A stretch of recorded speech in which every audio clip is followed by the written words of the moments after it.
दोस्तों इस वीडियो में हम बात करेंगे कि शेयर मार्केट में कंपनीज या स्टॉक्स कितने टाइप के होते हैं एंड किन कंपनीज में एक बिगिनर को इन्वेस्ट करना चाहिए एंड किस कंपनी से उसको दूर रहना चाहिए। Let's begin. वैसे तो स्टॉक्स को बहुत सारी कैटेगरीज में डिवाइड किया जा सकता है, लेकिन पीटर लिंच के अकॉर्डिंग, जो कि वन अपॉन वॉल स्ट्रीट के ऑथर है, इन्वेस्टर को 6 कैटेगरीज पे फोकस करना चाहिए एंड इन 6 कैटेगरीज में मोस्टली कंपनीज आ जाती है। Number 1, slow growers. जैसे कि नाम से पता चल रहा है कि इन कंपनीज की ग्रोथ स्लो होती है, लेकिन ये काफी बड़ी कंपनी होती है जो बहुत ज्यादा ग्रो ऑलरेडी कर चुकी होती है और जो देश की इकोनॉमी के साथ धीरे धीरे ग्रो करती रहती है। लेकिन स्टार्टिंग में ये भी फास्ट ग्रोअर्स कंपनी होती है, लेकिन ये अब स्लो ग्रोअर्स हो गई है क्योंकि इन्होंने अपनी काफी हद तक ग्रोथ इन्होंने कर ली है, लेकिन फिर भी इनकी ग्रोथ कंसिस्टेंट होती है, करीबन 6 से 10% एनुअली ग्रो करती रहती है। इन कंपनीज को ढूंढना बहुत ही आसान होता है, जैसे ब्रिटानिया हो गई, डाबर हो गई, कोलगेट हो गई। इन कंपनीज का एक बेनिफिट होता है कि ये डिविडेंड अच्छा देती है, कंसिस्टेंट डिविडेंड देती है। इन माय ओपिनियन आपके पोर्टफोलियो में ये शेयर्स 5 से 10% से ज्यादा नहीं होने चाहिए क्योंकि इनकी ग्रोथ उतनी ज्यादा नहीं होती है।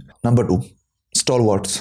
दोस्तों ये भी लार्ज कंपनीज ही होती है एंड काफी स्टेबल कंपनी होती है, लेकिन इनकी ग्रोथ अभी कंप्लीटली नहीं हुई होती है। इट मींस अभी भी बहुत ज्यादा ग्रोथ का स्कोप होता है। ये कंपनीज काफी अच्छा परफॉर्म करती है and 15 to 20% annual growth, annual returns आपको दे सकती है। For example Reliance, Asian Paint, Nestle, Hindustan Unilever, ऐसी कंपनीज को आपको अपने पोर्टफोलियो में लेना ही चाहिए क्योंकि इनमें रिस्क बहुत कम होता है एंड रिटर्न्स अच्छे मिल जाते हैं। Number 3, fast growers. जैसा कि नाम से पता चल रहा है कि ये कंपनीज बड़ी तेजी से ग्रो करती है। इट मींस आपको कम समय में ज्यादा रिटर्न्स मिल सकते हैं। इन कंपनीज को ढूंढना थोड़ा मुश्किल होता है, लेकिन अगर आप इनको अर्ली स्टेज पे आइडेंटिफाई कर लेते हो एंड आप इनके शेयर्स को बाय कर लेते हो और थोड़े टाइम तक होल्ड करते हो तो ये कंपनीज मल्टी बैगर साबित हो सकती है। इन कंपनीज के एग्जांपल भरे पड़े मार्केट में, जो पहले एक फास्ट ग्रोअर कंपनी थी और इन्होंने काफी मल्टी बैगर रिटर्न्स दिए हैं। फॉर एग्जाम्पल टाइटन हो गया। चौथी टाइप की कंपनीज होती है साइक्लिकल कंपनी, साइक्लिकल स्टॉक्स। दोस्तों ये वो कंपनी होती है जिनकी सेल्स कभी बढ़ जाती है, कभी घट जाती है, उसी हिसाब से इनका स्टॉक प्राइस भी इंक्रीज एंड डिक्रीज होता रहता है। कभी रिसेशन आ गया, कभी कुछ हो गया, तो ये कंटिन्यू ग्रोथ नहीं करती है, लेकिन ये कभी ऊपर जाती है तो कभी नीचे आती है। जैसे ऑटोमोबाइल कंपनीज हो गई, एयरलाइंस हो गई। अगर इन कंपनीज के शेयर आपने हायर लेवल पे खरीद लिए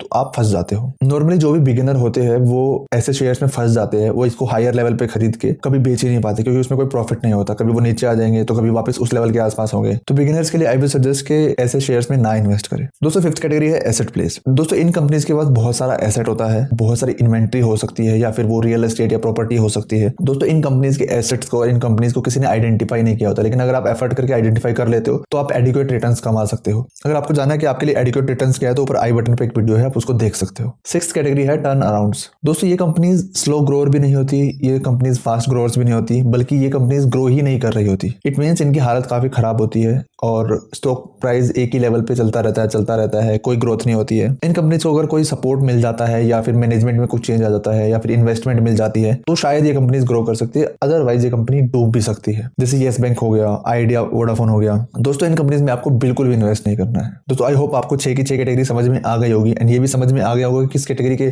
कंपनीज आपको अपने पोर्टफोलियो में रखनी चाहिए और कितनी रखनी चाहिए। दोस्तों अगर आपको भी इंटेलिजेंट इन्वेस्टर बनना है तो लेफ्ट वाली वीडियो पे क्लिक करके इंटेलिजेंट इन्वेस्टर बुक से कुछ चीजें सीख सकते हो। लेकिन अगर आपको सीखना है कि कम इनकम में कैसे पैसे सेव किए जाए, कैसे पैसों को मैनेज किया जाए, तो राइट वाली वीडियो आपके लिए बहुत काम की है। मिलते हैं नेक्स्ट वीडियो में।